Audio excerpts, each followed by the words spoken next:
دیے ایک مانگنے والا کشکول میں نے تھام لیا، سجنا یار منون دی خاطر اسا کی پیس بٹائے۔ کہتے میں ہر دروازے پہ جا کے صدا کرتا کوئی اللہ کا بندہ فقیر کو دینار دے گا۔ میں چودھری کا پتر فقیر بن گیا حضور کا دین لینے کے لیے۔ کہتے میں ایک ایک دروازے پہ ایک دینار کا سوال ہے، بھیا ایک دینار دے دو، غریب ہوں۔ فرماتے ہیں جب سارے دروازے میں گزر گیا، 2 محلے گزر کے، چونکہ پہرا جو تھا امام احمد بن حنبل کا گھر آیا تو وہاں میری صدا میں آنسو بھی شامل ہو گئے۔ میں نے تڑپ کے کہا ایک دینار چاہیے تھا، ایک دینار کا سوالی ہوں۔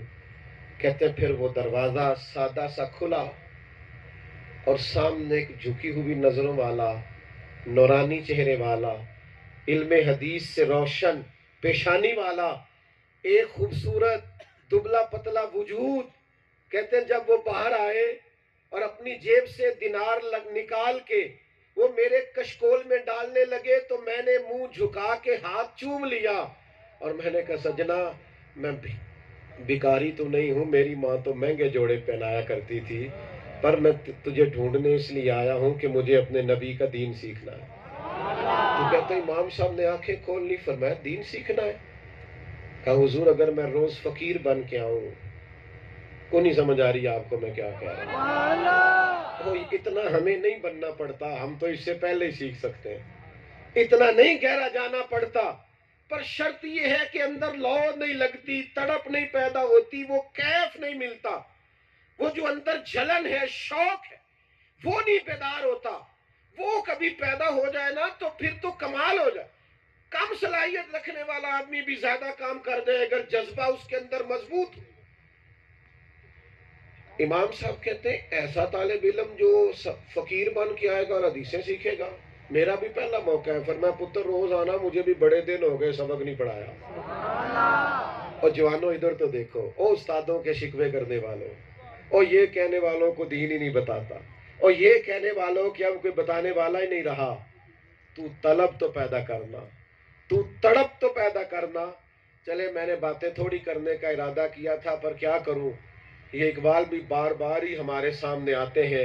اقبال کہنے لگے تم میں کوئی حوروں کا چاہنے والا ہی نہیں، تم میں کوئی حوروں کا چاہنے والا ہی نہیں، ہاں تم میں کوئی حوروں کا چاہنے والا ہی نہیں، جلوہ طور تو موجود ہے پر کوئی موسیٰ ہی نہیں، کوئی روتا ہی نہیں کہ رب یارنی مالک دیکھنے کو دل کرتا ہے، جلوہ طور تو موجود ہے کوئی موسیٰ ہی۔ اور پھر کہنے لگے کوئی قابل تو ہو ہم شان کئی دیتے ہیں، ایک نہیں، کوئی قابل تو ہو ہم شان کئی دیتے ہیں، مانگنے والوں کو تو دنیا بھی نہیں دیتے ہیں۔ نئے ساتھی مل جائیں گے، نئے سنگی مل جائیں گے، نئی جگہ مل جائے، کمال ہو جائے، شرط یہ ہے کہ تیرے اندر طلب ہو۔ کہتے کئی مہینے میں بھکاری بن کے سبق پڑھتا رہا امام صاحب سے، بھکاری بن کے۔ حکومت بدل گئی، بادشاہ نیا آ گیا، وہ عقیدت مند تھا، اس نے بڑا ادارہ بنا کے دیا امام صاحب کو۔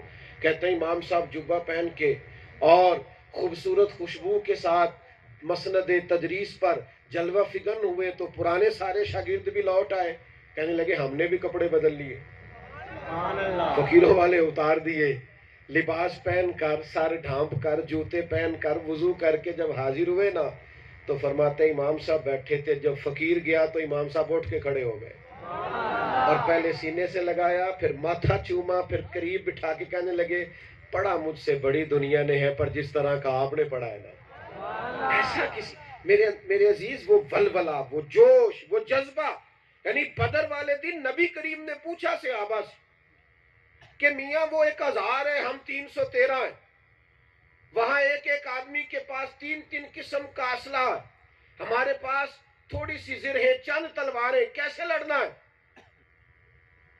حضرت مقداد اٹھے، عرض کرنے لگے یا رسول، ادھر دیکھنا جوانوں، عرض کرنے لگے یا رسول اللہ انسانوں سے لڑنا ہے کہ جنوں سے؟ حضور نے فرمایا کیا مطلب؟ فرمایا ہماری تو جنوں سے لڑنے کی بھی تیاری ہے۔ یا رسول اللہ بتائیے زمین پہ لڑنے کے سمندر میں؟ کیا کہنا چاہتے ہو؟ حضور تو جانتے ہیں، پر دوسروں پر بھی آشکار ہو جائے۔ عرض کی حضور دریاؤں میں بھی لڑیں گے۔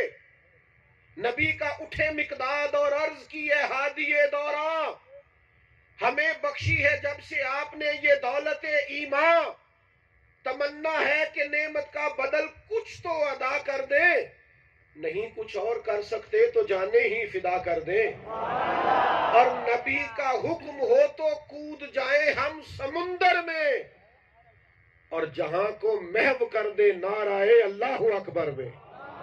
آپ حکم تو کریں سمندر میں، آپ پھر سارے بولیے